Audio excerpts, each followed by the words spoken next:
Hi there. Today we're going to use oil pastels again, and I have a piece of construction paper, and we are going to make a beautiful oil pastel pumpkin. And the pumpkin is going to look three-dimensional with the different shading we do with our oil pastels. You're going to need kind of a copper color oil pastel and also orange. You will also need a couple shades of green for the stem and a black. Okay, so the very first step though is using pencil, and we need to make a pumpkin. We want to use up most of our paper because it's no fun and very difficult to shade things that are too small. So we're going to use up most of it. I have my paper going like this, but you can have it going a long ways if you want to. All right, I'm going to not go to the top of my paper, but down a little bit, and then I'm going to make a sketch that goes up and around, kind of like a backwards C. Then I'm going to go back to that starting point and go up and around to make an actual C shape. Okay, so I left room for a stem, so I'm going to make a stem here. Okay, and we're going to make the ridges in the pumpkin. The ridges in the pumpkin are not straight up and down. It won't look three-dimensional if we do that. The ridges come from the stem area down to this point, because when it grows bigger and bigger and bigger, and those lines, those ridges, just spread out. So the line that is in front of you might look somewhat straight, okay? But the lines as they go this way are going to follow the curve of this C, and the lines that go this way are going to follow the curve of this curve, okay? So I only want to make a few on each side. I start where the stem is, and I curve around and then back to the bottom. I start where the stem is, and I curve around and go back to the bottom. And then on this side, I do the same thing, but I'm going to curve it in the other direction.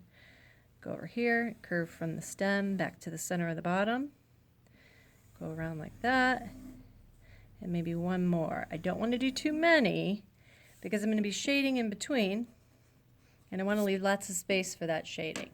Your pumpkin might be smaller or bigger on one side than the other, and that's okay because that's the way pumpkins work. Okay? The next step is going to be picking up your orange. Okay?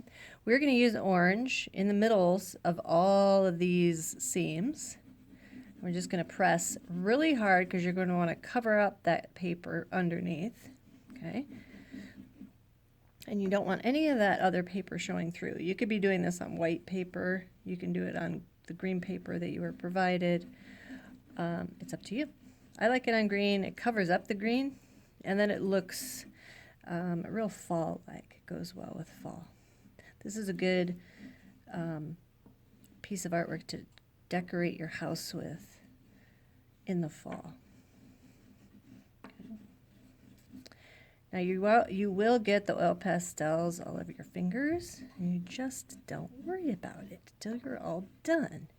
Okay, I can go fairly quickly around my pumpkin like this, not really worrying about being exactly within the lines. I'm leaving kind of a space between my spaces, but as I get to the pencil line on the outside, it has to be smooth because pumpkins are not hairy and fuzzy. They are smooth. So I have to go a little slower and make sure I press hard enough for that to look like a smooth line. A good way to do it is to use the edge of this oil pastel all the way up. If I go outside of my line, that's okay. And I'm going to show you half of my pumpkin and how I would finish half of it, and then I'm going to let you begin. So the next step is to pick up the copper color. It's like a brownish copper color. And I'm going to go in between my orange pieces with this copper color, right where my pencil line was, and then a little further out. Now I haven't blended my two colors together yet. I'm not even close to being done with that.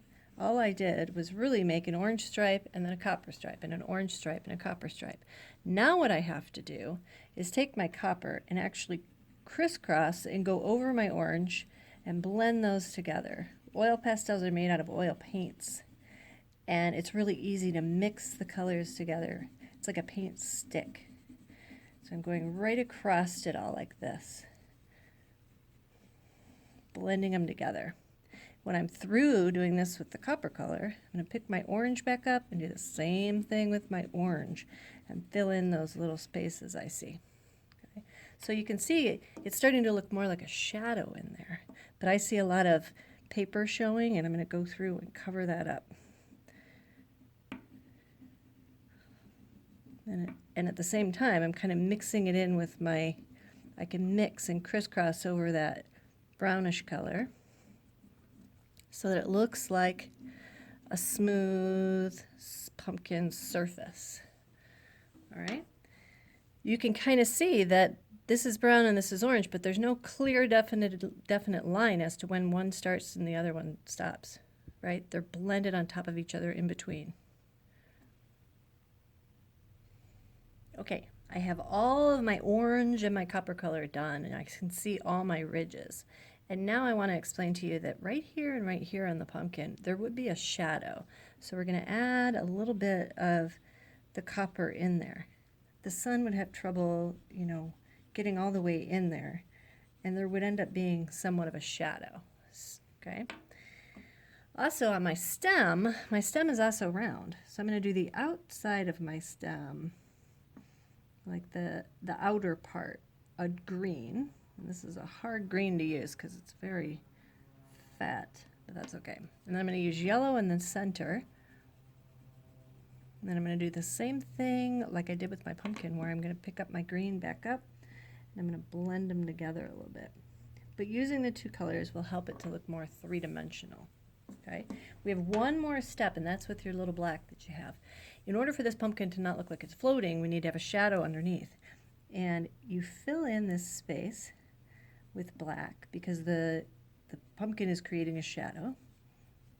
And the shadow would stick out just a little bit on either side, not a lot of it, just like that, sticking out. Okay. And then it makes the pumpkin look like it's resting on a surface, and it looks more real. Your eyes don't even notice the shadow, but they notice if it's not there. The very last step is to take your pencil and sign your work somewhere small in this corner. Okay, and now you have a pumpkin masterpiece.